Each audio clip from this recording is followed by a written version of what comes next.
കഴിഞ്ഞ ദിവസം ഞാൻ കണ്ട ഒരു വേദനിപ്പിക്കുന്ന ഒരു ന്യൂസാണ്. അതായത് ഒരു സ്കൂട്ടർ അപകടമാണ്. മാലിന്യങ്ങൾ കൊണ്ടുപോകുന്ന ഒരു വണ്ടിയിൽ അതിൽ നിന്ന് ഒരു കെട്ട് മാലിന്യം റോഡിലേക്ക് വീഴുന്നു. ആ മാലിന്യത്തിൽ തട്ടി ബൈക്ക് വീഴുന്നു. അതിൽ യാത്ര ചെയ്ത ഒരു സ്ത്രീ, അവർക്ക് 2 കുട്ടികളായിരുന്നു വയറ്റിലുണ്ടായിരുന്നത്. ആ അപകടത്തിൽ ഒരാളെ അവർക്ക് നഷ്ടപ്പെട്ടു. പിന്നെ ഒരാളെ കിട്ടിയെങ്കിലും വളരെ ശ്രദ്ധ വേണം. അങ്ങനെ കുറേ നാളുകൾ ഹോസ്പിറ്റലിൽ കിടന്നു, ലക്ഷങ്ങൾ ചിലവാക്കി തിരികെ വീട്ടിൽ വന്നു. പക്ഷേ അണുബാധ ഉണ്ടാവാതെ 2 പേരും നന്നായിട്ട് ശ്രദ്ധിക്കണം. ആ ഒരവസ്ഥയിലേക്ക് വന്നു. നഷ്ടപ്പെടുക എന്ന് പറയുന്നത്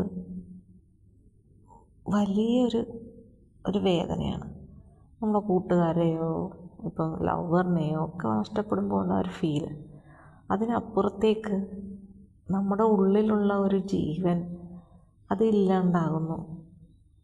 അത്രയും മാസം ഉള്ളിൽ കിടന്ന ഒരു വ്യക്തി തൊട്ട് തൻ്റെ കൂടെ ഇല്ല. 2 കുട്ടികളെന്നൊക്കെ പറയുമ്പോൾ കൂടുതൽ സന്തോഷിച്ച് അവരുടെ വരവിനായി കാത്തിരിക്കുകയാണ് അല്ലേ. ഇപ്പോഴാണ് അറിയുന്നത് ഇങ്ങനൊരു പ്രശ്നം മൂലം ഇങ്ങനെ സംഭവിച്ചു കഴിയുമ്പോൾ ഭയങ്കര ബുദ്ധിമുട്ടായിരിക്കും. എന്തായാലും സംഭവിച്ചു കഴിഞ്ഞു. പിന്നെ ഒരു കാര്യമുണ്ട്, ഇങ്ങനെ ഒരു സ്റ്റേജിൽ അതും 2 കുട്ടികളൊക്കെയാണ്. അപ്പോൾ അങ്ങനെ ഒരു ബൈക്കിലുള്ള യാത്ര ഒഴിവാക്കാമായിരുന്നു എന്നെനിക്ക് തോന്നി. കാരണം ബൈക്ക് യാത്ര എപ്പോഴും ഒരു നല്ല കാര്യമല്ല. പ്രഗ്നൻ്റായിട്ട് നിൽക്കുന്ന സമയത്ത് ഒന്നുകിൽ അധിക ദൂരമില്ലെങ്കിൽ നടന്നു പോവാം, ഇല്ലെങ്കിൽ ഓട്ടോയ്ക്ക് കാറിലൊക്കെ പോവാം അല്ലേ. അതിനൊക്കെ ഉള്ള ഒരു സാമ്പത്തികമൊക്കെ ഇപ്പോൾ എല്ലാവരുടെയും കയ്യിലൊക്കെ ഉണ്ട്. നമ്മുടെ സാഹചര്യങ്ങളാണ് നോക്കണമല്ലോ. ഇപ്പം 9-10 ലക്ഷം രൂപ അവർക്ക് ചിലവായെന്ന് പറയും. അത് നേരെ തിരിച്ച് ഈ ബൈക്കിൽ പോകുന്നതിന് ചിലപ്പോൾ 1000 രൂപ ചിലവാക്കി കാറിൽ പോകേണ്ടി വരുമായിരിക്കും. അങ്ങനെ കാറിൽ പോയിരുന്നെങ്കിൽ ഒരുപക്ഷെ ഇങ്ങനൊരു അപകടം ഉണ്ടാകുമായിരുന്നില്ല എന്നെനിക്ക് തോന്നി. കാരണം അതൊരു കെയർലെസ് ആയിട്ടുള്ളൊരു യാത്രയായിരുന്നു അവർ നടത്തിയത്. 2 കുഞ്ഞുങ്ങളെ വയറ്റിലിട്ടുകൊണ്ട് ബൈക്കിൻ്റെ പിന്നിലിരുന്നുള്ള യാത്രയെന്ന് പറയുന്നത് ഒരിക്കലും എന്നെ സംബന്ധിച്ച് അതെനിക്ക് ഉൾക്കൊള്ളാൻ പറ്റിയിട്ടില്ല. അപ്പോൾ അവരങ്ങനെ ഒരു റിസ്ക് എടുത്തു. അതിൻ്റെ പരിണിതഫലം അവർക്ക് ആ ഒരു രൂപത്തിലാണ് കിട്ടിയത്. പിന്നെ എല്ലാവരും നിമിത്തം അതൊരു കാരണം എന്നൊക്കെ നമുക്ക് പറയാം.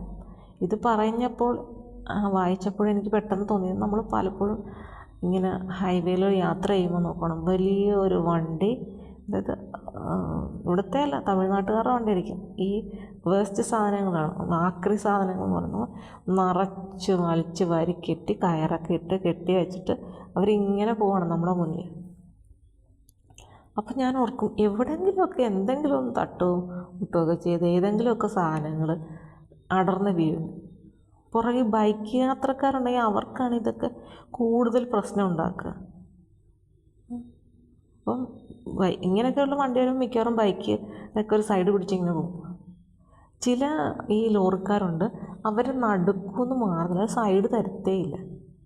അപ്പോഴൊക്കെ ഞാൻ ഹസ്ബൻഡും കൂടെ ജോലി കഴിഞ്ഞിട്ട് രാത്രി വരുന്ന സമയത്തൊക്കെ, രാത്രിയിലാണല്ലോ ഇവരുടെ കൂടുതൽ യാത്ര വലിയ വണ്ടികളിൽ, നമ്മൾ എത്രയൊക്കെ ശ്രമിച്ചാലും മാറിത്തരത്തില്ല. എങ്കിൽ ഒരു സൈഡ് അതും തരത്തില്ല. എങ്കിൽ ഇടതുവശത്തൂടെ പോകാനുള്ള സ്ഥലമുണ്ട്, അതുമില്ല. അവരെല്ലാം നടുക്കൂടെ കറക്റ്റ് പോകും. ഒത്തിരി നടുക്കൂടെ നമുക്കും ഇങ്ങോട്ട് കയറാൻ പറ്റില്ല. അപ്പോൾ അപ്പുറത്തുനിന്ന് വണ്ടി വരുന്നത് പ്രശ്നം, രാത്രിയല്ലേ. അങ്ങനെ ഒരുപാട് ബുദ്ധിമുട്ടിയാണ് നമ്മൾ നമ്മുടെ ലക്ഷ്യസ്ഥാനത്തേക്ക് എത്താൻ പറ്റി. ഇവർ സമ്മതിക്കത്തില്ല നമ്മൾ പോകാൻ. ആ ഒരു രീതിയിൽ അവരങ്ങ് ഇവരുടെ സ്വന്തം വീട്ടിലോട്ട് പോകുന്നത് പോലെ വീട്ടിൻ്റെ റോഡിൽ കൂടെ നമ്മൾ അതിക്രമിച്ച് കയറുന്നു എന്നുള്ള രീതിയിലാണ് ഇവർ റോഡിൽ കൂടെ പോകുന്നത്. അവരുടെ സ്വന്തം റോഡ് നമ്മളൊക്കെ ഇടിച്ച് കയറി വരുന്നവർ. ഈ ഒരു ഇതിലാണ് ഞാൻ ചില സമയത്ത് ഇങ്ങനെ പാസ് ചെയ്ത് പോകുമ്പോഴത്തേക്കും വണ്ടിയുടെ നമ്പർ നോക്കും, ഞാൻ ഡ്രൈവറെ ഒന്ന് നോക്കും. വെറുതെ നോക്കുന്നത്, ചിലപ്പം തമിഴ്നാട്ടുകാരാണ്, കേരളക്കാരെ ഒന്ന് പേടിച്ചെങ്കിലും നന്നായാലോ എന്ന് വിചാരിച്ച് നോക്കുന്നതാണ്. പക്ഷേ അവർക്കിതൊന്നും ഒരു പ്രശ്നമല്ലല്ലോ. അങ്ങനെയൊക്കെയുള്ള കാര്യങ്ങളൊക്കെ നടക്കുമ്പോൾ നമ്മൾ ഇത്തരത്തിലുള്ള വണ്ടികളുടെയൊക്കെ പുറകെ പോകുമ്പോൾ ഒന്ന് ശ്രദ്ധിക്കുന്നത് എപ്പോഴും നല്ലതായിരിക്കും. അതുപോലെ തന്നെ തടിയൊക്കെ കൊണ്ടുപോകുന്നത് കാണുമ്പോൾ ഞാൻ ഓർക്കും, എന്താ വലിയ രീതിയിലൊക്കെയാണ് ഇങ്ങനെ എന്താ പറയുക കെട്ടി വെച്ചുകൊണ്ട് പോകുന്നത്. എവിടെയെങ്കിലും ഒന്ന് തട്ടോ മുട്ടോ ചെയ്തെല്ലാം ഉരുണ്ട് താഴെ പോകും. അതേപോലെയാണ് കൊണ്ടുപോകുന്നത്. എങ്കിൽ അതൊന്നും മൂടിക്കെട്ടുക പോലും ചെയ്യത്തില്ല.